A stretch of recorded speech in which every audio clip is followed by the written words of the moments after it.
আপনার নেতা যদি বলে কোরআন হচ্ছে ভাওতাবাজি কিতাব, ওই নেতাকে মানা যাবে? জোরে বলতে হবে, ওই নেতাকে মানা যাবে? কোন নেতা যদি আপনাকে বলে শরিয়া আইনে আমরা বিশ্বাস করি না, ওই নেতাকে মানা যাবে? কথা বলতে হবে। মুসলমান জমিনটা কার? এই জমিনে আইন চলবে কার? আল্লাহ নিজে বলতেছেন আলা লাহুল হুকমু ওয়াল আমর, আলা লাহুল খালকু ওয়াল আমর। প্রাণ প্রিয় কিশোরগঞ্জবাসী, সংগ্রামী বাজিতপুরবাসী, কুকরারাইবাসী, আপনারা সকলেই কেমন আছেন? আলহামদুলিল্লাহ। আমাদেরকে ভালো রেখেছেন কে? সুস্থ রেখেছেন কে? এত সুন্দর জান্নাতি আয়োজনে এসে বসার, শামিল হওয়ার তৌফিক দিয়েছেন কে? সে আল্লাহর দরবারে আমরা সকলেই আমাদের হৃদয় নিংড়ানো সকল ভালোবাসা, আবেগ, অনুভূতিকে উজাড় করে দিয়ে কালিমাতুশ শুকর আদায় করছি। সকলে জবান খুলে পড়ছি আলহামদুলিল্লাহ। প্রশংসা করলাম কার? জোরে বলতে হবে, প্রশংসা করলাম কার? লাভ হলো কার? এই স্টেজে অন্যান্য কোনো মানুষের, কোনো নেতার নামে স্লোগান দিলে, প্রশংসা করলে আমার আপনার কোনো লাভ আছে? সবাই বলতে পারলেন না, মনে হয় লাভ আছে। লাভ আছে কোনো? কিন্তু আমরা এই মুহূর্তে প্রশংসা করলাম একমাত্র আমার আপনার রবে, আর মুহূর্তের মধ্যে আমাদের আমল নামার মধ্যে যিনি সওয়াব ঢুকিয়ে দিলেন তিনি কে? আপনারা যারা এত সুন্দর আয়োজনে আসলেন, আপনাদের দাম কম নাকি বেশি?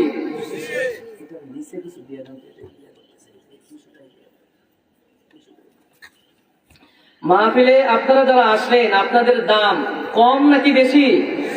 শুধু বেশি নয়, সব চাইতে বেশি। কারণ এত সুন্দর জান্নাতি আয়োজনে আসার জন্য, বসার জন্য সৌভাগ্য সকলের হয় না। আপনারা যারা আসলেন, আপনারা অত্যন্ত সৌভাগ্যবান। কারণ স্বয়ং আল্লাহ পাক নিজে আপনাকে চুজ করে, নির্বাচিত করে এত সুন্দর আয়োজনে আসা, বসার তৌফিক দিয়েছেন। পড়েন সুবহানাল্লাহ। যেহেতু কুরআনুল কারীমের প্রোগ্রামে আমরা আসলাম, দল মত নির্বিশেষে, এখানে আমরা আওয়ামী লীগ আছে, বিএনপির লোকেরা আছি, জামাত, জাতীয় পার্টি, চরমনাই, তাবলিগ, পাবলিক সব আছে, আছি নাকি নাই? কথা বলেন। কিন্তু কোরআনের প্রশ্নে আমরা সকলেই এক। কথা বলতে হবে। কোরআনের প্রশ্নে আমরা সকলেই আগে কোরআন নাকি আগে দল? জোরে বলতে হবে, আগে কোরআন নাকি আগে আমার দল? আগে আমার নবী নাকি আগে আমার দল? জোরে বলতে হবে, আগে নবী নাকি দল? আমার নবী যদি বলে এই কাজ তোমাকে করতে হবে, আমার দল যদি বলে করা যাবে না, আপনি কাকে অনুসরণ করবেন? কোরআন যদি বলে তোমাকে অবশ্যই এই কাজটা করতে হবে, কিন্তু কেউ যদি বলে তোমাকে এই কাজ করা যাবে না, আমার দলের অনুসারী হতে গেলে, কর্মী হতে গেলে তোমাকে এই কাজ করা যাবে না, আপনি কোন দলে থাকবেন?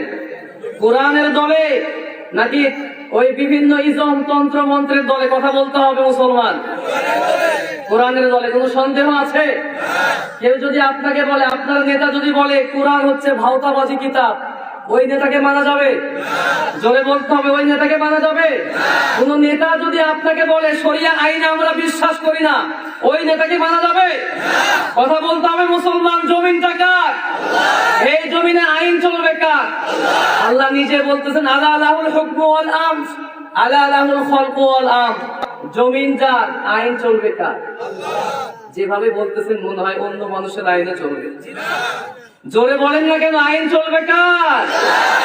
আমার ভাইয়েরা, সকলে কি এই পক্ষে আমরা থাকতে পারবো ইনশাআল্লাহ? আমি আপনাকে চিনি না, জানি না আপনি কোন দল করেন, আমি কোরআন চিনি, কোরআন থেকে কথা বলবো। সকলে কোরআনের পক্ষে আছি? দুহাত তুলে আল্লাহকে দেখাই সবাই, লিল্লাহে তাকবীর। আল্লাহ রাব্বুল আলামিন আমার সংগ্রামী ভাইদেরকে কবুল আর মঞ্জুর করুক। সকলে পড়ি আমিন। আমি আপনাদের মাঝে 4 বছর ছিলাম, আপনাদের সেন্টিমেন্ট কি আমি খুব ভালোভাবেই জানি। কারণ আপনারা কোরআন থেকে কথা বললে আপনারা পাগল পারা হয়ে শুনতে থাকেন। সুবহানাল্লাহ। আমি একবার মনে আছে, নবীকে ভারত থেকে অবমাননা করা হলো, আমি জুম্মার বয়ানে আপনাদেরকে একবার ডাক দিলাম, প্রতিবাদ করব, মিছিল হবে, বাজিতপুর যেতে হবে। আমি বারবার বলি নাই। পরের দিন আপনারা নিজেরা সাক্ষী, আপনারা যত মানুষ ছিলেন, আওয়ামী লীগ, বিএনপি, তাবলিগ, পাবলিক সব একত্র হয়ে গেলেন। স্লোগান দিতে দিতে, মুখরিত করতে করতে বাজিতপুর পর্যন্ত আপনারা চলে গিয়ে দেখিয়ে দিলেন কুকরারায়, হাজীবাড়ি, কালীবাড়ি, ভিটাবাড়ির মানুষেরা নবী প্রেমী। ঠিক কিনা? আল্লাহ ছাড়া আমরা অন্য কাউকে ভালো, আল্লাহ নবী যেখানে আমরা থাকবো, রাজি আছি মুসলমান? আমরা আল্লাহ পাক যত যা কিছু সৃষ্টি করেছে সব কিছুর মধ্যে আল্লাহ পাক আমাকে আপনাকে বড় মহব্বত করে ভালোবেসে আশরাফুল মাখলুকাত সৃষ্টির সেরা জীব বানিয়েছে। সুবহানাল্লাহ। আল্লাহ তো চাইলে কুকুর, ছাগল, বিভিন্ন প্রাণী বানাতে পারতেন কিনা? শুরু থেকে শেষ পর্যন্ত ক্লাস চলবে, গতানুগতিক আলোচনা, ওই ইচ্ছা মতো কিচ্ছা কাহিনী বলে বলে মানুষকে জমিয়ে রাখা, এগুলো বক্তাদের কাজ হতে পারে? আমরা সরাসরি কোরআন থেকে, হাদিস থেকে আমরা কথা শুনবো। রাজি আছি আমার ভাইয়েরা? তাহলে আমি আপনাদেরকে প্রশ্ন করব, পৃথিবীর মধ্যে সবচেয়ে দামি জিনিসের নাম কি? দামি দৌলতের নাম কি? মাশাআল্লাহ, ঈমান। একজন ব্যক্তি সে যদি তার ঈমান আছে কিন্তু টাকা পয়সা, ধন দৌলত, গাড়ি বাড়ি, প্রভাব প্রতিপত্তি, ক্ষমতা সব কিছু একদম ছেড়ে নিঃস্ব হয়ে গিয়েছে, অন্ধকার কবরে চলে গিয়েছে, ওই ব্যক্তি জাহান্নামে যাবে, এমন কথা কোরআনেও নাই, হাদিসেও। আবার একজন ব্যক্তি যদি ঈমান হারা হয়ে মারা যায়, অমুক দলের অমুক নেতা কোটি কোটি টাকা বিদেশে পাচার করছে, তার টাকা আছে, ক্ষমতা ছিল, সব ছিল, অন্ধকার কবরে চলে গেছে, ওই ব্যক্তি তার ঈমান নাই, ঈমান নিয়ে সে যেতে পারে নাই। আপনারাই উত্তর দিবেন, ওই ব্যক্তি কি জান্নাতে যেতে পারবে? জোরে বলতে হবে, জান্নাতে যেতে পারবে? জান্নাতে যাওয়া তো দূরের কথা, জান্নাতের কোনো গন্ধ সেই ব্যক্তি পাবে না। এই জন্য একজন ব্যক্তি, ঈমান একজন ব্যক্তির কাছে সবচাইতে দামি সম্পদ। এই জন্য আমাদের পূর্বপুরুষদের ইতিহাস যদি আপনি তালাশ করেন তাহলে দেখতে পাবেন আমাদের পূর্বপুরুষগণ ঈমানের পথে অবিচল থাকার কারণে ঈমান বিদ্বেষীরা তাদেরকে ঘর বাড়ি থেকে বের করে দিয়েছে, দেশ ছাড়া করে দিয়েছে, তাদের মাথার উপরে করাত রেখে প্রাণ নাশের হুমকি দিয়েছে।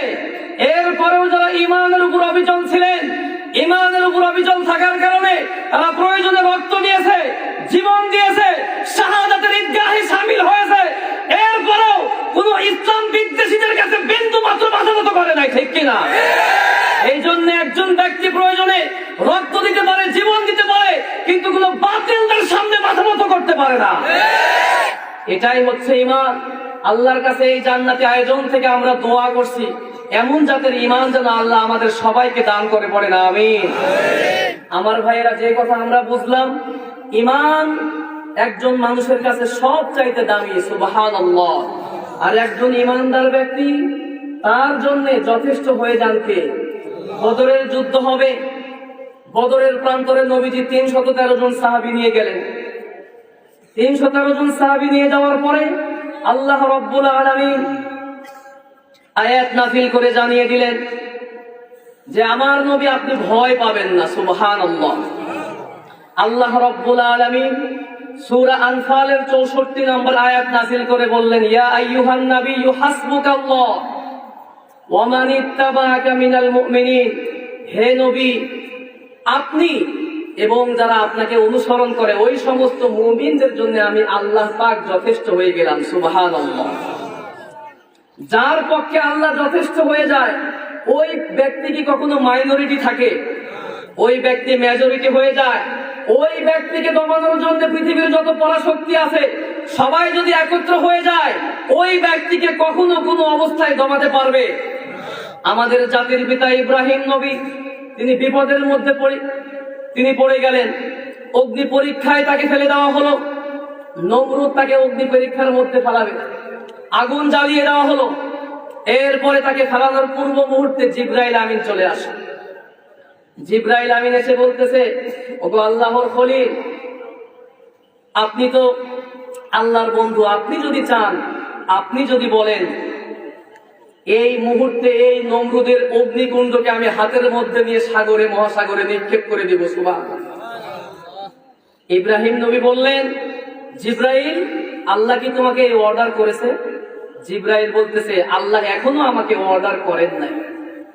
ইব্রাহিম নবী বললেন, তাহলে তোমার মতো ফেরেশতার সাহায্য আমি ইব্রাহিমের দরকার নাই। আল্লাহু আকবার।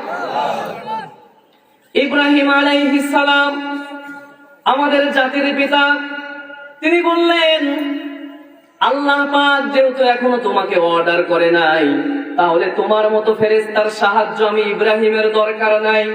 আমি ইব্রাহিম যদি অগ্নি পরীক্ষার মধ্যে পড়ে যায়, আগুনের মধ্যে যদি আমি পড়ে যাই, আমার আল্লাহ যদি খুশি হয়ে যায়, তাহলে একবার দুইবার নয়, আমার আল্লাহ রব্বুল আলামিন যতবার চাইবেন আমি ইব্রাহিম আগুনের মধ্যে ততবার নিক্ষিপ্ত হওয়ার জন্য রাজি হয়ে গেলাম। সুবহানাল্লাহ। তোমার মতো ফেরেশতার সাহায্য আমার দরকার নাই। ইব্রাহিম আলাইহিস সালাম আল্লাহর উপর তাওয়াক্কুল করলেন, ভরসা করলেন এবং তার জবান মোবারক দিয়ে বলতে থাকলেন, হাসবুনাল্লাহু ওয়া নি'মাল ওয়াকিল, নি'মাল মাওলা ওয়া নি'মান নাসির। ইব্রাহিম নবী বললেন, আমার জন্য আমার আল্লাহ যথেষ্ট হয়ে যাবে, অভিভাবক হিসেবে আমার আল্লাহ আমার জন্য যথেষ্ট হয়ে যাবে। এই কথা শোনার পরে রব্বুল আলামিন খুশি হয়ে গেলেন। রব্বুল আলামিন তিনি সাথে সাথে আগুনকে তিনি অর্ডার দিয়ে বললেন, ইয়া নারু কুনি বারদাও ওয়া সালামান আলা ইব্রাহিম। আল্লাহ রব্বুল আলামিন আগুনকে বললেন, আমার খলিল ইব্রাহিমের জন্য শান্তিদায়ক হয়ে যাও। আগুন হচ্ছে আল্লাহর গোলাম। কার গোলাম? আগুন মুহূর্তের মধ্যে শান্তিদায়ক হয়ে গেল। সুবহানাল্লাহ। এইদিকে তো নমরুদ মহা খুশি, তার একমাত্র শত্রু ইব্রাহিম জ্বলে পুড়ে ছারখার হয়ে যাচ্ছে। হঠাৎ করে একজন এসে বলতেছে, বস, আপনি যে ইব্রাহিমকে আগুনের মধ্যে ফালালেন, ওই আগুন তো ইব্রাহিমকে জ্বালাচ্ছে না, বরং ইব্রাহিমের জন্য ওই আগুনটা ফুলের বাগান হয়ে গিয়েছে। করে দিয়েছেন কে? আবার ওইদিকে প্রিয় একজন নবী মূসা তার উম্মতকে নিয়ে বড় পেরেশানির মধ্যে পড়ে গেলেন। কারণ ফেরাউন তার উম্মতদেরকে, মূসা নবীর উম্মতদেরকে জুলুম আর অত্যাচার এত বেশি করেছিল, এই জন্য মূসা তার উম্মতকে কিভাবে ফেরাউনের কবল থেকে বাঁচাবেন সব সময় টেনশন করতে লাগলেন, পেরেশানি করতে লাগলেন। আর আল্লাহ রব্বুল আলামিন মূসা আলাইহিস সালামকে তিনি জানিয়ে দিলেন, ওগো আমার নবী মূসা, তুমি এবং তোমার সম্প্রদায়ের লোকেরা মিশর ছেড়ে অন্য কোনো একটা জায়গায় চলে যাও, অন্য একটা দেশের মধ্যে তোমরা চলে যাও। রাতের বেলা তিনি তার উম্মতদেরকে নিয়ে যাওয়া শুরু করলেন। আর এইদিকে ফেরাউন তার দল বল নিয়ে খবর পেয়ে তার পিছনে ধাওয়া করলো। সকাল হয়ে গেল। সকাল হয়ে যাওয়ার পরে লক্ষ্য করে দেখলেন মূসা আলাইহিস সালাম তার উম্মতকে নিয়ে লোহিত সাগরের সামনে হাজির। পিছনের দিকে তাকিয়ে দেখলেন, পিছনের দিকে ফেরাউনের সেই সেনাবাহিনীরা সবাই হাজির। মাঝখানে মূসা আলাইহিস সালামের কওমেরা বলতে লাগলো, ওগো আল্লাহর নবী, আপনি আমাদেরকে কোথায় নিয়ে আসলেন? সামনে গেলেও মরণ, পিছনে গেলেও মরণ, আমরা এখন কোথায় যাব? আমাদের কোনো ট্রেনিং নাই, কোনো অস্ত্র নাই, কোনো কিছুই নাই, এখন তো আমাদের মরণ ছাড়া কোনো উপায় নাই। তখন মূসা আলাইহিস সালাম বললেন, কে বলেছে আমাদের কেউ নাই? তখন তিনি তার উম্মতদেরকে লক্ষ্য করে বলতে লাগলেন, কাল্লা ইন্না মাইয়া রাব্বি সায়াহদিন। আল্লাহ বলতেছেন, মূসা আলাইহিস সালাম তখন বললেন, কাল্লা, এভার নেভার, এটা কোশ্চিন কালে হতে পারে না। ইন্না মাইয়া রাব্বি, নিশ্চয় আমাদের সঙ্গে রয়েছেন কে? জোরে বলেন কে? তিনি বললেন, সায়াহদিন, অবশ্যই অবশ্যই খুব শীঘ্রই আমাদের জন্য মুক্তির পথ দেখিয়ে দিবেন কে? আল্লাহ কি পথ দেখান নাই? জোরে বলতো, আল্লাহ কি পথ দেখান নাই? মূসা নবী ভরসা করেছিলেন কার উপর? ফেরাউন কোনো ক্ষতি করতে পারে নাই। ইব্রাহিম নবী তিনিও ভরসা করেছিলেন কার উপর? নমরুদের আগুন ইব্রাহিম নবীকে জ্বালাতে পারে নাই। আবার আমার আপনার নবী হিজরতের রাতে তার বন্ধু আবু বকর রাদিয়াল্লাহু আনহুকে সাথে করে নিয়ে তিনি রওনা করলেন। সারা রাত তিনি অতিক্রম করলেন। সকাল হয়ে গেল। সকাল হওয়ার সাথে সাথে আবু বকর বলতে লাগলো, ওগো আল্লাহর নবী, এখন যদি আমরা পথ অতিক্রম করি তাহলে কাফের বেঈমানেরা তারা আমাদেরকে দেখে ফেলবে। সুতরাং আমরা একটা সুর নামক গুহার মধ্যে লুকিয়ে পড়ি। সুর নামক গুহার মধ্যে যখন লুকিয়ে পড়লেন, আবু বকর লক্ষ্য করে দেখলেন কাফের বেঈমানের গোষ্ঠী সেই সুর পর্বতকে লক্ষ্য করে সামনের দিকে যখন চলে আসতে লাগলো, সেই গর্তটা এমন সংকীর্ণ ছিল, গর্তের ভেতর থেকে কেউ যদি উপরের দিকে তাকায়, মাথা উঁচু করে, তাহলে এই গর্তের মধ্যে কে আছে দেখা যায়, এবং কেউ যদি দূর থেকে এসে একটু লক্ষ্য করে বোঝা যায় গর্তের মধ্যে কে আছে। আবু বকর তো বড় ভয় পেয়ে গেলেন, তিনি বিচলিত হয়ে গেলেন। বিচলিত হয়ে বললেন, ওগো আল্লাহর নবী, আমাকে ধ্বংস করে দিক, আমার কোনো দুঃখ নাই, কোনো কষ্ট নাই, কিন্তু আপনার একটা পশম যদি কেউ ছিঁড়ে আমি সহ্য করতে পারবো না। আল্লাহু আকবার। আল্লাহর নবী বিন্দু মাত্র বিচলিত হলেন না, ভয় পেলেন না। তিনি তখন বললেন, ও আমার আবু বকর, কে বলেছে আমরা দুইজন, আমাদের সঙ্গে কেউ নাই? তখন তিনি সুন্দর করে বললেন, লা তাহজান ইন্নাল্লাহা মা'ানা। আবু বকর, তুমি টেনশন করিও না, হতাশ হয়ো না, আমাদের সঙ্গে রয়েছেন কে? ওই কাফের বেঈমানের গোষ্ঠীরা কোনো কিছুই করতে পেরেছে? আল্লাহ রাব্বুল আলামিন আমার আপনার নবীর সঙ্গে ছিলেন। আল্লাহ রাব্বুল আলামিনের প্রিয় হাবিবকে মক্কার কাফের বেঈমানের গোষ্ঠী কোনো ক্ষতি করতে পেরেছে? কথা বলেন, পেরেছে? বর্তমান সময়ে দেখা যাচ্ছে ভারতের দাদা বাবুরা তারা মনে করতেছে যে তাদের অনেক পপুলেশন রয়েছে, তাদের 130 কোটি 40 কোটি প্রায় পপুলেশন, তাদের মিলিটারি বেশি, তাদের অস্ত্র বেশি, তাদের সব কিছু বেশি বেশি। তারা মনে করতেছে বাংলাদেশের মানুষকে ধরলে, কি যেন বললো, 10 মিনিটে দখল করে ফেলবে।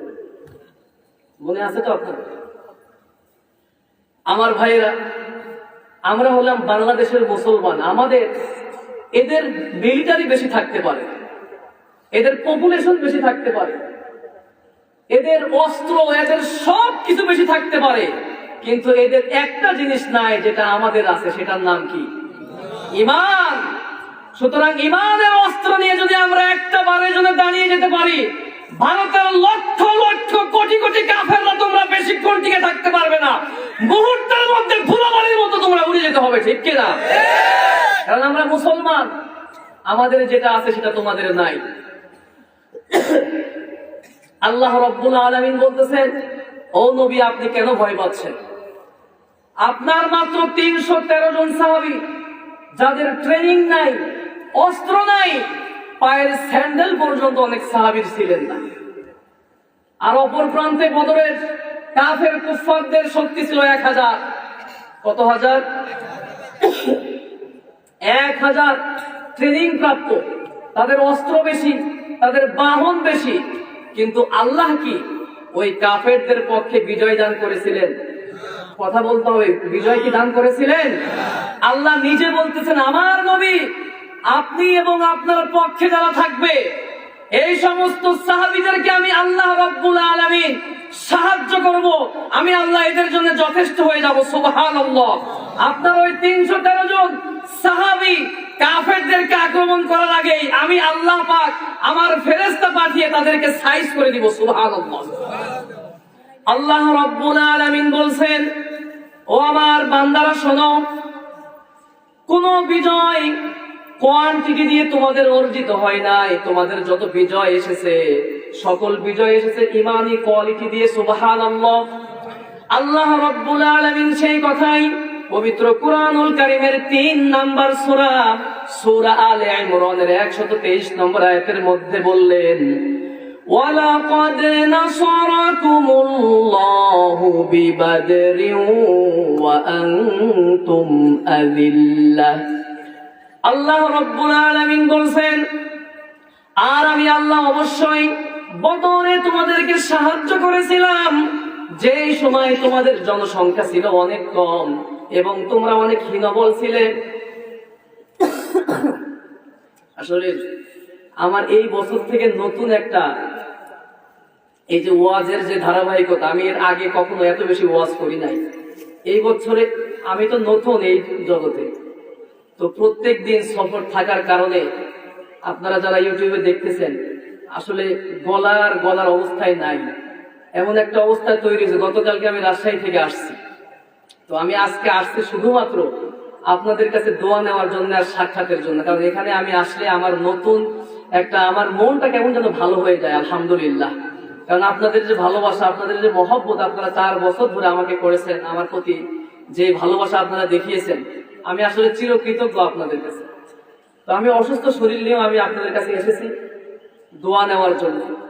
তো যে কথাটি আমি বলতেছিলাম, আল্লাহ রাব্বুল আলামিন তিনি স্মরণ করিয়ে দিচ্ছেন যে আমার নবীর সাহাবীরা, তোমাদের তো জিহাদ করা লাগবে না, তোমাদের শক্তি নাই আমি আল্লাহ জানি, তোমাদের অস্ত্র নাই সেটাও আমি আল্লাহ জানি, তোমরা 313 জন সাহাবী এসেছো আমি সেটাও জানি।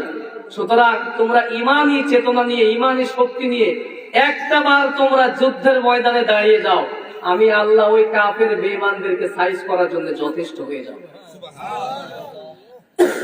আল্লাহ রাব্বুল আলামিন পরের আয়াতে বলতেছেন, ইয তাকুলু লিল মুমিনিনা আলাই ইয়াকফিয়াকুম।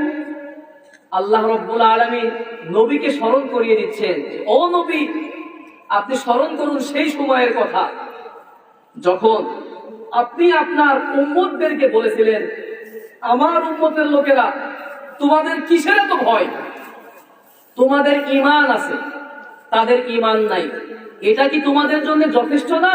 তোমরা ঈমানের চেতনা নিয়ে তোমরা যদি দাঁড়িয়ে যেতে পারো, আল্লাহ রাব্বুল আলামিন 3000 ফেরেশতা নাজিল করে তোমাদের পক্ষে ওই সমস্ত কাফেরদেরকে সাইজ করে তোমাদের পক্ষে আল্লাহ পাক বিজয় দান করবেন। সুবহানাল্লাহ।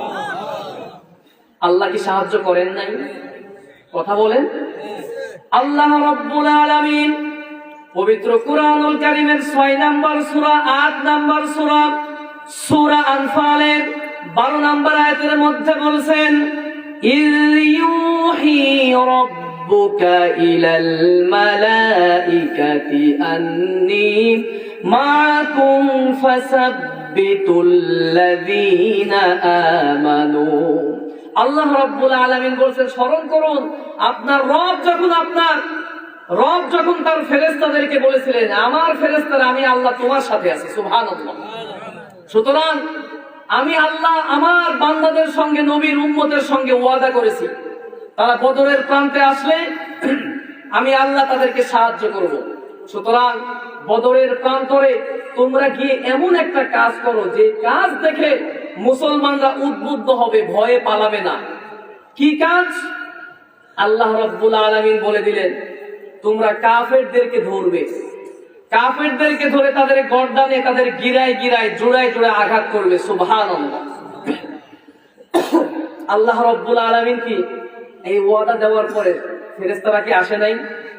আবু জাহেলের ছেলে ইকরিমা, সে তখনও ইসলাম গ্রহণ করে নাই, সে বলতেছে মুসলমানরা এখনো আক্রমণ করে নাই, মুসলমানরা এখনো আমাদেরকে অ্যাটাক করে নাই, যুদ্ধ এখনো শুরুই হয়ে পারে নাই। আমি নজর দিয়ে দেখলাম আমাদের সামনের কাতারে থাকা অসংখ্য আমাদের নেতারা দাঁড়িয়ে আছে, অথচ তাদের শরীর থেকে, তাদের গর্দান থেকে মাথাগুলো আলাদা হয়ে জমিনে পড়তেছে। আল্লাহু আকবার। একজন কাফেরের ছেলে এই কথা বলতেছে। তিনি বলতেছেন যে আমি সামনে গিয়ে নজর করে দেখলাম মুসলমানরা এখনো আমাদের বাহিনীদের উপরে অ্যাটাক করে নাই। আমি নজর দিয়ে দেখতেছি সাদা পোশাক পরিহিত বিশাল এক বাহিনী এসে আমাদের সামনের কাতারে থাকা আমাদের নেতাদের শরীর থেকে মাথাগুলো আলাদা করতেছে। আল্লাহু আকবার। চিন্তা করা যায়। এবার মুসলমানদের মধ্যে একজন বদরী সাহাবী আবু দাউদ আল মাযিনী রাদিয়াল্লাহু আনহু, তিনি বলতেছেন আমি একজন কাফেরকে মারার জন্য আমি আমার তলোয়ার বের করে তাকে কেবল আঘাত করতে যাব, এমন অবস্থা আমি দেখলাম আমি আঘাত করার আগেই তার মস্তকটা আমার পায়ের নিচে এসে চলে এসেছে। সুবহানাল্লাহ। তিনি বলতেছেন কি ব্যাপার? এরপরে আমি তাকিয়ে দেখলাম সাদা পোশাক পরিহিত বিশাল এক বাহিনী এসে আমরা তাদেরকে আক্রমণ করার আগেই তারা এলো পাতাড়ি ভাবে কাফেরদেরকে সাইজ করে দিচ্ছে। সুবহানাল্লাহ। সুতরাং আমরা মুসলমান, আমাদের কোনো ভয় আছে? আমরা হলাম বীরের জাতি। কথা বলতে হবে, ঠিক কিনা? আমার ভাইয়েরা, আল্লাহ যদি চান, যদি কোনো যুদ্ধ লাগে মুসলমানদের সঙ্গে, কোন জাতি বিজয় অর্জন করতে পারবে? আমাদের ইমানের দুর্বলতা থাকার কারণে আজকে অমুক দল তমুক দল এসে আমাদের চতুর্পাশ থেকে ঘিরে ধরার চেষ্টা করতেছে, ঠিক কিনা? আমরা যদি ইমানের অস্ত্র নিয়ে দাঁড়াতে পারি, পৃথিবীর কোন শক্তি নাই মুসলমানদের বিরুদ্ধে লড়াই করা, চোখ রাঙিয়ে কথা বলার। আছে নাকি নাই? কথা বলেন, সম্ভব। আল্লাহ রাব্বুল আলামিন শুধুমাত্র বদরে নয়, খন্দকের যুদ্ধের মধ্যেও আল্লাহ রাব্বুল আলামিনের নবীর সাহাবী ছিলেন মাত্র কয় হাজার? 3000। আর আহজাব আর খন্দকের যুদ্ধে কাফেরদের সংখ্যা ছিল 10,000। কয় হাজার? কই 3 কই 10। চিন্তা করা যায়? আল্লাহ রাব্বুল আলামিন বললেন, আমার নবী আপনি ভয় পাবেন না, আপনার উম্মতেরা শুধু ইমানের বলে বলিয়ান হয়ে যুদ্ধের ময়দানে আসতে দেন, আমি আল্লাহ ওই 10,000 কাফেরকে কিভাবে সাইজ করা লাগে আমি আল্লাহ আপনাকে দেখিয়ে দিব। সুবহানাল্লাহ। রাতের বেলা এই খন্দকের যুদ্ধের আরো একটা নাম হচ্ছে আহজাবের যুদ্ধ। আহজাব নামে পবিত্র কুরআনুল কারীমের 33 নম্বর সূরা আল্লাহ পাক নাযিল করেছেন, যার অর্থ হচ্ছে দল সমূহ। ইসলাম বিদ্বেষী বিরোধী যত দল সবাই ঐক্যবদ্ধ হয়ে গেল। বর্তমান সময়ে দেখবেন ইহুদি, খ্রিস্টান, বৌদ্ধ সহ যত গোষ্ঠী আছে সবাই ঐক্যবদ্ধ, মুসলমানদেরকে শেষ করা লাগবে, ঠিক কিনা? কিন্তু আমরা মুসলমানরা এখন এক হতে পেরেছি? আমরা কি পেরেছি? আমার ভাইয়েরা, সবাই ঐক্যবদ্ধ হয়ে এসেছে, ইসলাম এবং মুসলমানদেরকে শেষ করে দেওয়া হবে। রাতের বেলা আল্লাহ রাব্বুল আলামিন এমন ঝড় হাওয়া তৈরি করে দিলেন, রাতের বেলা তাদের তাবু সহ তাদের তাবুর যত যা কিছু আছে সবকিছু শেষ। রাতের বেলা কাফেররা চিন্তা করলো এই ঝড় হাওয়ার মধ্যে টিকা যাবে না, সেই 10,000 কাফেররা রাতের বেলায় পলায়ন। বিজয় দান করলেন কে? আল্লাহ রাব্বুল আলামিন সেই কথাই বললেন, ও আমার বান্দারা শোনো, তোমরা যদি ঈমানের বলে বলিয়ান হতে পারো, তোমাদের শক্তি আমি আল্লাহ রাব্বুল আলামিন কত গুণ বাড়িয়ে দিব। শোনো, আল্লাহ রাব্বুল আলামিন বলছেন, আমার বান্দারা তোমরা অবশ্যই ঈমানের বলে বলিয়ান হতে হবে। যদি তোমরা ঈমানের বলে বলিয়ান হতে পারো, আমি আল্লাহ তোমাদের শক্তি বহুগুণ বাড়িয়ে দিব। আল্লাহ রাব্বুল আলামিন বলছেন, ইয়া আইয়ুহান নাবিয়্যু হাররিদিল মুমিনিনা আলাল কিতাল। আল্লাহ রাব্বুল আলামিন বললেন, ও নবী, আপনি আপনার উম্মতদেরকে কিতালের ব্যাপারে, যুদ্ধ আর জিহাদের ব্যাপারে ঐক্যবদ্ধ করেন, উদ্বুদ্ধ করেন, এনকারেজ করেন। যদি আপনার উম্মতেরা ঈমানের বলে বলিয়ান হতে পারে, আমি আল্লাহ তাদের শক্তি কেমন বাড়িয়ে দিব শোনেন। আল্লাহ পাক বললেন, আমার উম্মতেরা, আমার বান্দারা শোনো, ইয়াকুম মিনকুম 20 সাবিরুনা ইয়াগলিবু মিআতাইন। আল্লাহ রাব্বুল আলামিন বলছেন, 20 জন মুসলমান যদি ঈমানের বলে বলিয়ান হয়ে দাঁড়িয়ে যেতে পারে, তাহলে 200 জন কাফেরকে মোকাবেলার শক্তি দান করবেন কে? চিন্তা করেন, এখানে হচ্ছে আমাদের বক্তৃতার টার্নিং পয়েন্ট। 20 জন মুসলমান যদি ঈমানের বলে বলিয়ান হতে পারে, কতজন কাফেরকে সাইজ করতে পারবে? জোরে বলেন। ভয় পাচ্ছেন? কোরআনে সব আছে। আজকে এই পয়েন্ট আমি কেন নিয়ে আসলাম, একটু পরেই আমরা আরো সহজভাবে বুঝতে পারবো ইনশাআল্লাহ। আয়াত কিন্তু এখনো শেষ হয় না। আল্লাহ পরের অংশে বলতেছেন, ওয়া ইয়াকুম মিনকুম মিআতু ইয়াগলিবু আলফাম মিনাল্লাযিনা কাফারু। আর যদি তোমরা 100 জন মুসলমান ঈমানের বলে তোমরা দাঁড়িয়ে যেতে পারো, 1000 কাফেরকে সাইজ করার জন্য যত শক্তি লাগে আমি আল্লাহ তোমাদেরকে দিয়ে দিব। সুবহানাল্লাহ। এবার আসেন, বাংলাদেশে আমরা মুসলমান রয়েছে 14 কোটি। কত কোটি? সবাই বলতে পারলেন না। কত কোটি? 14 কোটি মুসলমান রয়েছে। আমার যুবক ভাইরা তোমরা উত্তর দাও। 20 জন যদি 200 জন কাফেরকে মোকাবেলা করতে পারে, 100 জন যদি 1000 কাফেরকে মোকাবেলা করতে পারে, একজন মুসলমানের ভাগে কতজন করে পড়ে? কতজন? 20 জনে 200, 100 জনে 1000, তাহলে একজনের ভাগে কত পড়ে? 10 জন। মাশাআল্লাহ। একজন মুসলমানের শক্তি 10 জন কাফেরকে সাইজ করা যা লাগে সবকিছু দিয়ে দেন কে? আল্লাহ। এবার আসেন, অঙ্কটা মিলান। বাংলাদেশে আমরা মুসলিম, আমরা যারা আছি 14 কোটি, বাকি 6 কোটি অন্যান্য ধর্মের মানুষ আছে। এই 14 কোটিকে আপনি যদি 10 দিয়ে গুণ করেন কত হয়? কত হয়? 140 কোটি হয়। কত কোটি হয়? তার মানে বোঝা গেল আমরা মুসলমানরা কোয়ান্টিটিতে সংখ্যায় 14 কোটি হলেও কোয়ালিটিতে 140 কোটি সমান। বলতে পারলেন না সবাই? আর ভারত, দাদা বাবুরা যে বলতেছে এত ভয় হুমকি ধামকি দেখাচ্ছে, তাদের জনসংখ্যা রয়েছে 130 থেকে 40। তারা এটা জানে না যে আমরা মুসলমান বীরের জাতি।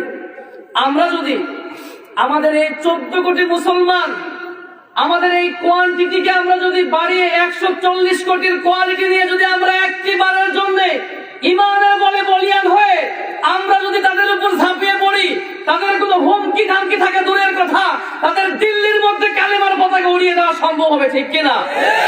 আমার ভাইয়েরা, ভারতের দাদা বাবুরা বিভিন্ন সময় আমাদেরকে হুমকি ধামকি দেয়। আবার বাংলাদেশের কিছু ভারতের দালাল আছে নাকি না? কথা বলেন। ভারতের বিরুদ্ধে বললে তাদের মাথা একদম ঠিক থাকে না।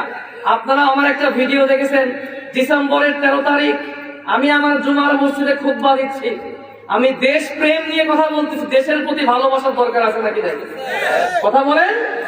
দেশের প্রতি ভালোবাসা অবশ্যই থাকার দরকার আছে, কিন্তু কিছু সংখ্যক দালাল দেশকে ভালো না বেসে আমার দেশে থাকতেছে, আমার দেশে খাইতেছে, আমার দেশে সবকিছু ভোগ করতেছে, আর দালালি করার সময় ভারতের দালালি করতেছে। আছে নাকি নাই? এই সমস্ত ভারতপন্থী দালালদেরকে বাংলাদেশ থেকে চিরতরে বয়কট করতে হবে। রাজি আছো মুসলমান? আমার ভাইয়েরা, মনে রাখতে হবে আমরা হলাম বীরের জাতি। তোমরা যদি মনে করো মুসলমানরা মাত্র একবার ধরবো, মুসলমানদেরকে শেষ করে ফেলবো, এটা চিরতরে একদম অবান্তর একটা কথা হবে। আবার অনেকে দেখবেন মাঝে মধ্যে বলবে, তারা কিন্তু ওই আপনারা বুঝেন তো, আমি কিন্তু বললাম না, ভারত আমাদেরকে পিএস দেয়, ভারত আমাদেরকে এটা দেয়, এই দেয়, সেই দেয়, বিভিন্ন ভাবে। আমি যখন বয়ান করতেছি, একজন দাঁড়িয়ে বলতেছে হুজুর রাজনীতি বন্ধ করেন। আমি বললাম আপনি এই মুহূর্তে আমার এই মসজিদ থেকে বের হয়ে যান। পরে একজন বলতেছে আপনি কি বলতেছেন এগুলো? মসজিদ থেকে বের হবো মানে? আপনি রাজনীতি করতেছেন কেন? আমি বললাম ভাই, রাজনীতি শুধুমাত্র ইসলাম। এই মসজিদে আপনি যাবেন, 5 ওয়াক্ত নামাজ পড়বেন, রমজান আসতেছে রোজা রাখবেন, সবকিছু মসজিদ কেন্দ্রিক হবে, রমজান কেন্দ্রিক হবে, এটা কি ইসলাম? কথা বলতেছেন, এটা কি ইসলাম? আপনি যদি এটাই বিশ্বাস করে থাকেন, তাহলে আপনি এই কথা কেমনে বলেন যে Islam is the complete code of life? Islam হচ্ছে পূর্ণাঙ্গ জীবন ব্যবস্থার নাম। রাজনীতি বাদ দিয়ে আপনার জীবন কি পূর্ণাঙ্গ হতে পারে? কথা বললেন না সবাই। পূর্ণাঙ্গ হতে পারে? আমার নবী 10 বছর, আপনি যদি বলেন যে রাজনীতি করা যাবে না, রাজনীতির কোনো কথা বলা যাবে না, মনে রাখতে হবে মুসলমান, আপনি সরাসরি নবীজির 10 বছরকে মুহূর্তের মধ্যে অস্বীকার করলেন, আপনার ইমানে সমস্যা হয়ে গেল। সুতরাং ওই সমস্ত জিনিস বাদ দেন। 5ই আগস্ট অনেক আগে চলে গেছে। নতুন ভাবে বাংলাদেশের জেএনজি, আমার যুবক ভাইয়েরা এই দেশটাকে রক্ত দিয়ে, জীবন দিয়ে স্বাধীন করেছে, ঠিক কিনা? কথা বলেন। সুতরাং স্বৈরাচারী মনোভাব যদি আবার আসে, আমার যুবক আর তরুণ ভাইরা তোমাদেরকে শায়েস্তা করার জন্য যথেষ্ট ইনশাআল্লাহ। সুতরাং ভারত, তুমি বাংলাদেশে থাকবা, বাংলাদেশের গুণগান গাইতে হবে, ঠিক কিনা? আমার ভাইরা, এই কথাটা আমি কেন বললাম, আজকে আলোচনা কেন নিয়ে আসলাম শুনেন। নবীজি সাল্লাল্লাহু আলাইহি ওয়াসাল্লাম বলেছেন, কিয়ামতের পূর্বে 2 শ্রেণীর মানুষদেরকে রব্বুল আলামিন জাহান্নামের আযাব থেকে মুক্তি দান করে জান্নাতের মালিক বানিয়ে দিবেন। সুবহানাল্লাহ বললেন না? তিরমিজির বর্ণনায় হাদিস এসেছে, নবীজি সাল্লাল্লাহু আলাইহি ওয়াসাল্লাম বলেছেন, ইসাবাতান মিন উম্মতি আখরাজাহুমাল্লাহু মিনান নার। 2 শ্রেণীর মানুষদেরকে রব্বুল আলামিন কিয়ামতের আগে রব্বুল আলামিন 2 শ্রেণীর মানুষদেরকে জাহান্নাম থেকে মুক্ত করবেন। সুবহানাল্লাহ। 1 শ্রেণীর মানুষ হচ্ছে ইসাবাতুন তাগজুল হিন্দ, যেই সমস্ত মুসলমানরা হিন্দুস্তানের বিরুদ্ধে লড়াই করবে। আল্লাহু আকবার। এটা কি আমার কথা নাকি? আমার আপনার নবীজি বলেছেন, যেই মানুষেরা, যেই মুসলমানেরা হিন্দুস্তানের বিরুদ্ধে লড়াই করবে, ওই সমস্ত মানুষদেরকে জাহান্নাম থেকে মুক্ত করবেন কে? আল্লাহ।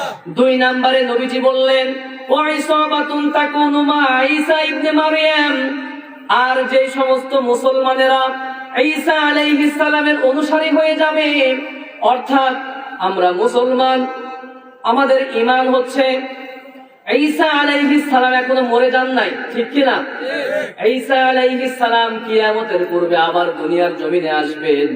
দুনিয়ার জমিনে আসার পরে ঈসা আলাইহিস সালাম দাজ্জালকে হত্যা করবেন, ঠিক কি না? বিশাল বড় যুদ্ধ হবে। সেই জিহাদের ময়দানে যে সমস্ত মুসলমানেরা ঈসা আলাইহিস সালামের অনুসারী হয়ে জিহাদে ঝাঁপিয়ে পড়বে, ওই সমস্ত মুসলমানদেরকে জাহান্নাম থেকে মুক্ত করবেন কে?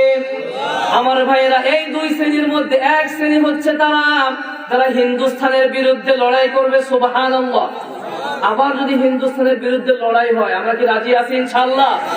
আমার ভাইয়েরা, একটা জিনিস আমাকে সবসময় মনে রাখতে হবে, ভারতের দাদা বাবুরা মুহূর্তের মধ্যে হুমকি দিচ্ছে বাংলাদেশ ছোট্ট একটা মানচিত্র শেষ করে দেওয়া হবে।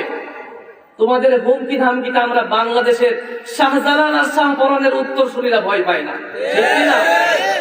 তোমরা যদি মনে করে থাকো, তোমরা যদি এই অবস্থায় এই উত্তেজনা বাড়াতে থাকো, তাহলে আমরা প্রস্তুত আছি আনন্দের সহিত তোমাদেরকে জাহান্নামে পাঠানোর জন্য। ওই জিহাদে আমরা লড়াই করার জন্য প্রস্তুত আছি ইনশাআল্লাহ। রাজি আছো মুসলমান? 5ই আগস্ট তাদের তাবেদার, তাদের 5টা গোলাম এই দেশ থেকে বিদায় নেওয়ার পর থেকে তাদের রাতের ঘুম হারাম হয়ে গিয়েছে। আপনারা দেখেছেন তাদের এরপর থেকে 5ই আগস্টের পর থেকে এই বাংলাদেশের মধ্যে ভারতের রয়ের এজেন্ডা বাস্তবায়নকারী এই ইসকন নামক নিষিদ্ধ সংগঠন বিভিন্নভাবে বাংলাদেশকে উস্কিয়ে দিচ্ছে, ঠিক কিনা? আপনারা দেখেছেন ভারতের মধ্যে আমার মা বোনদের ইজ্জত লুণ্ঠন করে দেওয়া হয়েছে। ওই জঙ্গি সন্ত্রাসী ইসকন এই বাংলাদেশে নয়, ভারত থেকেই তারা তাদের মিশন শুরু করে দিয়েছে। ভারতের অসংখ্য মসজিদ তারা তাদের দখলে নিয়ে নিয়েছে। ভারতের আমাদের হাজার বছরের ইতিহাস ঐতিহ্য বাবরি মসজিদকে তারা দখল করে রাম মন্দির বানিয়ে দিয়েছে, ঠিক কিনা? বাংলাদেশের মধ্যে আপনারা দেখেছেন আমাদের পতাকাকে তারা সম্পূর্ণরূপে অপমানিত করেছে, দেখেন নাই? আবার চট্টগ্রামের মধ্যে আমার ব্যবসায়ী ভাইদের দোকানের মধ্যে লুটপাট করেছে। চট্টগ্রামের আদালত প্রাঙ্গণে প্রকাশ্যে দিবালোকে সাইফুল ইসলাম আলিফ অ্যাডভোকেটকে তারা জবাই করে দিয়েছে, ঠিক কিনা? সুতরাং বাংলার জমিন থেকে এই ইসকনকে শুধু নয়, যারাই ভারতের পক্ষে থাকবে, ভারতের দালালি করবে, ওই ডেইলি স্টার, প্রথম আলো থেকে শুরু করে সকল ভারতপন্থীদেরকে বয়কট করতে হবে। রাজি আছো মুসলমান? আল্লাহ পাক সবাইকে কবুল করুক, পড়ে না আমিন। আবার একজন বৃহৎ রাজনৈতিক দলের একজন নেতা কিছুদিন আগে বক্তব্য দিলেন, আমি নাম বলতে চাচ্ছি না। সে বলতেছে ইসকনকে এখনো নিষিদ্ধের সময় আসে না। আবার তিনি ওই একজন মানুষই বলেছেন শরিয়া আইন আমরা বিশ্বাস করি না। এই নেতাকে আমরা বলতে চাই, ওই উবাইদুল কাদের মার্কা কথা বলা আপনি বাদ দেন।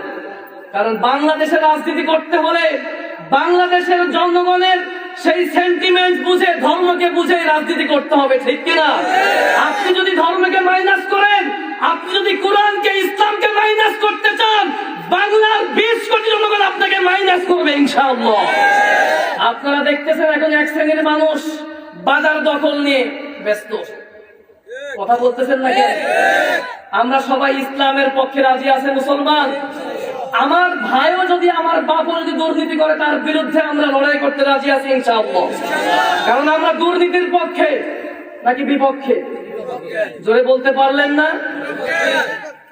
দেশের মধ্যে যেভাবে ধর্ষণ, লুটতরাজ, চাঁদাবাজি, একজনকে আমরা তো গতকালকেই দেখলাম একটা ভিডিও, প্রকাশ্যে মাইকে ঘোষণা করতেছে চাঁদা দেওয়া লাগবে। আবার আরেকজন ঘরের ভিতরে গোপন বৈঠক করে বলতেছে যে চাঁদাবাজি করবা, খুব কৌশলে করবা, খুব কৌশলে চাঁদাবাজি করবা, যাতে করে মানুষে না বুঝে যে আমরা অমুক দল। আমরা দল করবো কার? ইসলামের মধ্যে কোনো চাঁদাবাজি আছে? কোন লুটতরাজ আছে? কোন ধর্ষণ আছে? কোন অন্যায় আছে? সুতরাং যারাই চাঁদাবাজি করতে যাবে, ভারতের পক্ষে সাফাই গাবে, ভারতপন্থীদেরকে যেমন ভাবে এই দেশ থেকে বিতাড়িত করেছি, ঠিক তোমাদেরকেও আমরা এই দেশ থেকে বিতাড়িত করতে বাধ্য হবো ইনশাআল্লাহ। এই দেশে থাকতে হলে কোরআনের পক্ষে থাকতে হবে, এই দেশে থাকতে হলে আল্লাহর রাসূলের পক্ষে থাকতে হবে। রাজি আছো মুসলমান? আল্লাহ পাক সবাইকে কবুল করে নিক, পড়ে না আমিন। আমার ভাইয়েরা, সব সময় ইসলাম যেখানে আমরা সেখানে। সবাই কি রাজি আছি? যেই দল ইসলামের পক্ষে কথা বলবে ওই দলকে আমরা ভোট দিব, রাজি আছি? যেই দল ইসলামকে মাইনাস করবে, বলবে কোরআন হচ্ছে ভারতাবাজি কিতাব, ওই দলকে আমরা চিরতরে মাইনাস করতে রাজি আছি ইনশাআল্লাহ। সেই দল কোরআনের পক্ষে কথা বলবে, কোরআনের আইন বাস্তবায়নের জন্য সংগ্রাম করবে, লড়াই করবে, ওই দলকেই আমরা দেশের আইনে আনতে চাই, সংসদ ভবনে সব জায়গায় বসাতে চাই। রাজি আছো? এখন আপনারা অনেকে হাসতেছেন, মিটি মিটি হাসতেছেন। আমি কিন্তু ভাই কোন দলকে প্রমোট করতে এখানে আসি নাই। আল্লাহর রসুলের, আল্লাহর কোরআনের কথা বলার জন্যে, আল্লাহর আইন বাস্তবায়নের জন্য একজন আলেম হিসেবে যে কথা, যে দায়িত্ব, সেই জায়গা থেকে আমি আপনাদেরকে আল্লাহর আইনের কথা শোনাচ্ছি। আমি কিন্তু বলি না এই আমি কিন্তু আওয়ামী লীগ করি, তুই আওয়ামী লীগ করতে হবে বলছি, আমি বিএনপি করি তোমাকেও বিএনপি করতে হবে বলছি, আমি জামাত করি, চরমনাই করি, আমি তাবলীগ করি, করতে হবে আপনাদের বলছি কাউকে? আমি বলছি আমি আল্লাহর কোরআনের দল করি। আপনারা রাজি আছেন? আপনারা রাজি আছেন? সামনে ইলেকশন আসতেছে, আমরা এমন একটা দলকে ভোট দিব যেই দলকে ভোট দিলে কিয়ামতের ময়দানে আল্লাহর আদালতে দাঁড়ানো লাগবে না। সুবহানাল্লাহ বললেন না? এখন প্রত্যেকটা মানুষ বিবেকবান, প্রত্যেকেই আলহামদুলিল্লাহ আমরা রাজনীতি বুঝি। আপনি একটা জিনিস মনে করবেন যে আমি ভোট দিলাম, 500 টাকা খাইলাম, দিনে 10-12টা করে চা খাইলাম, আর ভোট দিয়ে দিলাম, আপনি মনে করলেন যে আপনি ওই মানুষকে ঠকাইলেন? না, আপনি নিজেকে ঠকালেন, নিজেকে। ভোট একটা আমানত। আমার আলোচনা আমি ইতিপূর্বে আপনাদের মসজিদে অনেকবার করেছি। নেতা নির্বাচনের ক্ষেত্রে সবার আগে দেখতে হবে আমার সেই নেতা ইসলামের পক্ষে নাকি বিপক্ষে। কথা বলতে হবে, ঠিক কিনা? আমি তাকে ভোট দিব, যেই দল করব, সেই দলের নেতা, সেই দলের মহাসচিব, সেই দলের সবাই ইসলামকে ভালোবাসে কতটুকু সবার আগে দেখার দরকার আছে নাকি নাই? কথা বলতে হবে মুসলমান। আমার দল, আমার নেতা ইসলামের বিরুদ্ধে কথা বলবে, ওই নেতাকে আমরা মাইনাস করতে রাজি আছি ইনশাআল্লাহ। সেই দল আমার ইসলামের পক্ষে থাকবে, আমার রসুলের পক্ষে থাকবে, আল্লাহর কোরআনের আইন বাস্তবায়নের কথা বলবে, ওই দলকে আমরা আগামী নির্বাচনে আমরা ভোট দিতে রাজি আছি ইনশাআল্লাহ। আমার যুবক ভাইয়েরা, যেহেতু আমার প্রধান মেহমান চলে এসেছেন, আমি আপনাদের উদ্দেশ্যে সর্বশেষ একটা মেসেজ দিয়েই বিদায় নিতে চাই। সেটি হচ্ছে, হ্যাঁ ঠিক আছে, সর্বশেষ আমার যুবক ভাইরা, আমার তরুণ ভাইরা, তোমাদেরকে একটা মেসেজ দিতে চাই। সেটি হচ্ছে, আমরা ছোট্টবেলায় পড়েছিলাম স্বাধীনতা অর্জনের চাইতে স্বাধীনতা রক্ষা করা এটা কম গুরুত্ব নাকি অনেক বেশি? আমরা জিহাদ করতেছি, যুদ্ধ করতেছি, আমরা দেশকে স্বাধীন করেছি মাত্র 1 থেকে 1.5 মাসে, স্বৈরাচার মুক্ত করেছি মাত্র 1 থেকে 1.5 মাসে, কিন্তু এটাকে রক্ষা করতে হবে 1 মাস 2 মাস নয়, সারাটা জীবন ধরে প্রজন্মকে প্রজন্ম আমরা এই দেশটাকে স্বাধীনভাবে বসবাস করব এবং স্বাধীনতাকে রক্ষা করব। পারা যাবে মুসলমান? সবাই পারবো তো ইনশাআল্লাহ? একটা এজেন্সি তৈরি হয়ে গিয়েছে, ভারতের একটা দল দাঁড়িয়ে গিয়েছে, এই সমস্ত গোয়েন্দারা আমার যুবক আর তরুণ ভাইদের মধ্যে অনৈক্য কিভাবে করা যায় তারা এই চেষ্টায় লিপ্ত রয়েছে, ঠিক কিনা? আমার যুবক আর তরুণ ভাইরা, তোমাদেরকে আমি কলিজা দিয়ে ভালোবাসি। খবরদার, আল্লাহর জন্য, আল্লাহর দিকে তাকিয়ে আল্লাহর সন্তুষ্টির জন্য তোমাদেরকে সর্বশেষ একটা মেসেজ দিতে চাই। বিগত 16 বছরে আমরা ঐক্যবদ্ধ থাকতে পারি নাই বিধায় স্বৈরাচার, ভারতের তাবেদার, ভারতের পাঁচটা গোলাম, সাধারণ জনগণ থেকে শুরু করে জাতির শ্রেষ্ঠ সন্তান আলেমদেরকে তারা নির্বিচারে হত্যা পর্যন্ত করতে দ্বিধাবোধ করে নাই, ঠিক কিনা? আমার ভাইরা, আপনারা দেখেছেন আমরা বিগত 16 বছরে অনৈক্যে থাকার কারণেই পিলখানার মধ্যে গণহত্যা চালিয়েছে, ঠিক কিনা? আমরা অনৈক্যে থাকার কারণেই 2013 সালের শাপলা চত্বরে হাজার হাজার আলেমদেরকে গুলি করে শহীদ করে দিয়েছে, ঠিক কিনা? আমরা অনৈক্যে থাকার কারণেই এই 2024 সালে এসেও এই আবু সাঈদ মুগ্ধদেরকে, শুধুমাত্র আবু সাঈদ মুগ্ধ বললে ভুল হবে, হাজার হাজার নিরপরাধ যুবকদেরকে গুলি করে হত্যা করেছে, ঠিক কিনা? আবু সাঈদ মুগ্ধরা তারা তাদের জীবনটাকে বিসর্জন করে দিয়ে তারা আমাদেরকে ঐক্যবদ্ধ থাকতে শিক্ষা দিয়েছে, ঠিক কিনা? আর যখনই আমরা ঐক্যবদ্ধ থাকতে শিখেছি, সেই স্বৈরাচার যে বলেছিল 41 সাল পর্যন্ত ক্ষমতায় থাকতে চায়, 41 সাল দূরের কথা, দুপুরে সে নিজের রান্না করা লাঞ্চ সে করে যেতে পারে নাই, সেই দাদার বাড়ি দিল্লিতে বলাতে বাধ্য হয়েছে। সুতরাং বারবার আমরা ইসলামপন্থীরা রক্ত দিব, আমরা জীবন দিব, আর তোমরা ভারতপন্থীরা, নাস্তিক আর মুরতাদরা, শাহবাগীরা তোমরা ক্ষমতা ভোগ করবে। এটা বাংলার 20 কোটি মুসলমান আর মানবে না ইনশাআল্লাহ। কথা ক্লিয়ার? আপনারা দেখেছেন এই 16 বছরে ভারতকে খুশি করার জন্য, ভারতের প্রেসক্রিপশনে এই দেশের মধ্যে অনেক কিছুই হয়েছে। এই স্বৈরাচার চেয়েছিল ভারতকে, এই বাংলাদেশকে ভারতের অঙ্গরাজ্য বানাতে, ঠিক কিনা? ভারতকে খুশি করার জন্য ট্রানজিট সুবিধা দেওয়া হয়েছে। ভারতকে খুশি করার জন্য সিলেটের ইলিয়াসকে গুম করা হয়েছে। এই ভারতকে খুশি করার জন্য সালাউদ্দিন কাদের চৌধুরীকে হত্যা করা হয়েছে। এই ভারতকে খুশি করার জন্য সারা বিশ্বের সবচেয়ে বড় মুফাসসির আল্লামা সাঈদীকে হত্যা করা হয়েছে। সুতরাং ভারতের তাবেদারি, ভারতের ওই সমস্ত দালালি আর চলতে দেওয়া হবে না ইনশাআল্লাহ। বাংলাদেশের সকল রাজনৈতিক দলকে আমরা উদ্দেশ্য করে বলতে চাই, বাংলাদেশকে আর কখনো ভারতের কাছে ছেড়ে দেওয়া হবে না ইনশাআল্লাহ। বাংলাদেশের রাজনীতি করতে হলে ভারতের দয়া, মায়া, ভালোবাসা, তাবেদারি সবকিছুকে তালাক দিয়ে বাংলাদেশের মানুষকে ভালোবেসে রাজনীতি করতে হবে ইনশাআল্লাহ। বারবার আমরা ইসলামপন্থীরা রক্ত দিব, আর শাহবাগীরা এসে, ওই ভারতপন্থীরা এসে, ডেইলি স্টাররা এসে ক্ষমতা দখল করবে। ওই নাস্তিক আর মুরতাদদেরকে ওই সুযোগ দেওয়া হবে না ইনশাআল্লাহ। রাজি আছো মুসলমান?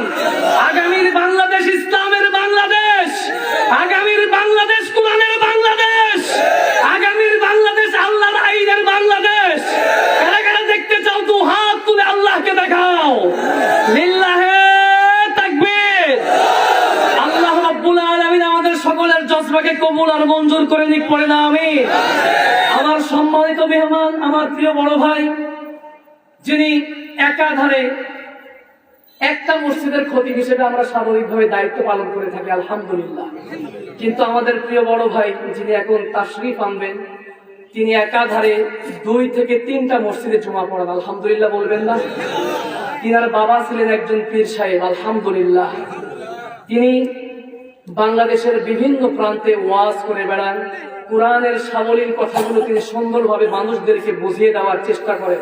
আজকে যখন আমি গাড়িতে করে আসতেছি, তিনি বারবার একটা কথা আমাকে বলতেছিলেন যে ভাই, সব সময় তো আমরা যারা ওয়াজের মাঠে ময়দানে কাজ করি, কথা বলি, আমাদের তো প্রত্যেকটা বক্তাদের উচিত, আমাদের মন মানসিকতা এমন হওয়া উচিত যাতে করে মানুষদেরকে কোরআনের সঠিক কথাগুলো মানুষের অন্তরের মধ্যে আমরা গেঁথে দিতে পারি আলহামদুলিল্লাহ। প্রত্যেকটা বক্তাদের মনের মধ্যে যদি এমন তাকওয়া থাকে, তাহলে কি বাংলাদেশের চিত্র কি আজকে এমন থাকতো? ওই যে বাবার নামে জিকির থাকতো, ভণ্ডামি থাকতো, কথা বলেন। এখন আবার নতুন করে দেখতেছেন ওই ভণ্ডরাই যারা স্বৈরাচারের দালালি ছিল, দালালি করছে, এরা এখন বলতেছে আয়না ঘর আবার কোথায় ছিল, আমরা তো খুঁজে পাই নাই। চিন্তা করে আমি বলতেছি, আমি তো প্রায় সময় বিভিন্ন মাহফিলে যাচ্ছি, এই সমস্ত ভণ্ডদেরকে নিয়ে ওই আয়না ঘরে 1টা ঘন্টা বন্দি রাখা হোক। ওই চেয়ার তো আপনারা দেখেছেন, চেয়ারের মধ্যে নিয়ে এসে ইচ্ছা মতো থেরাপি দেওয়া হোক, বুঝতে পারবে আয়না ঘর ছিল কি ছিল না।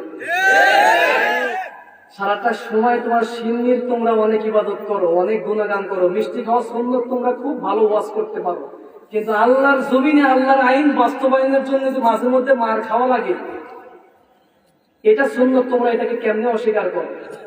কথা বলেন তা কেন? আমার নবীজির দান মুবারক শহীদ হলো, নবীজির শরীর থেকে রক্ত ঝরলো। সব সময় যদি নবীজি তিনি যদি ইচ্ছা করতেন, তিনি প্রত্যেক বেলা কোনো অবস্থাতে তিনি কি না খেয়ে থাকতেন? কথা বলেন না কেন? তিনি যদি চাইতেন তাহলে উহুদ পাহাড়টা স্বর্ণ বানিয়ে দিতেন কে? কথা বলেন না কেন? কে? যুদ্ধ আর জিহাদের প্রয়োজন হইতো না। আজকে আমি একটা কথাও ভাই আপনাদেরকে বানিয়ে বলি না, এটা আমার অভ্যাসেও নাই। কুরআনে আল্লাহ নিজে বলতেছেন, বান্দা তুমি তোমার ইমানি জজবা নিয়ে দাঁড়িয়ে যাও, ওই কাফের বেঈমানেরা, ওই শাহবাগীরা পালানোর কোনো রাস্তা খুঁজে পাবে না ইনশাআল্লাহ। প্রিয় ভাইরা, আমার যে কথাটি বলতেছিলাম, আমার প্রিয় বড় ভাই এখন খুব সুন্দর করে কোরআন এবং হাদিস থেকে, তিনি কোরআন হাদিসের বাইরে খুব বেশি একটা কথা আমি বলতে দেখি নাই। এই জন্য আমি, আপনারা যেহেতু আমার খুব কাছের মানুষ, এই জন্য আমি একজন জ্ঞান গর্ভ আলোচনা যিনি করে থাকেন তাকে আমি ইনভাইট করে আপনাদের জন্য নিয়ে এসেছি। আমার মেহমান যেহেতু উপস্থিত, আপনারা সকলে শেষ পর্যন্ত থাকবেন তো ইনশাআল্লাহ? আল্লাহ পাক আমাদের সকলকে কবুল আর মঞ্জুর করুক, পড়েন আমিন। আজকে আমি যে বক্তৃতা দিলাম, নাম্বার 1, 1 নাম্বার মেসেজ হচ্ছে আমাদের ঈমান সবচেয়ে বড় দৌলত। যদি আমাদের ঈমান ঠিক রাখতে পারি, আমাদের পক্ষে আমাদের জন্য যথেষ্ট হয়ে যাবেন কে? নাম্বার 2 নাম্বার মেসেজ হচ্ছে কোন অন্যায়কারীর পক্ষে আমরা থাকতে রাজি আছেন? আর একটু আওয়াজ দিয়ে বলেন, রাজি আছেন? আমার বাপ যদি অন্যায় করে, আমার চাচাও যদি অন্যায় করে, তাকে আমি ডিলিট করবো ইনশাআল্লাহ। তাকে আমরা প্রথমে বুঝাবো, না বুঝালে না বুঝলে অন্ততপক্ষে তার দল আমি করব।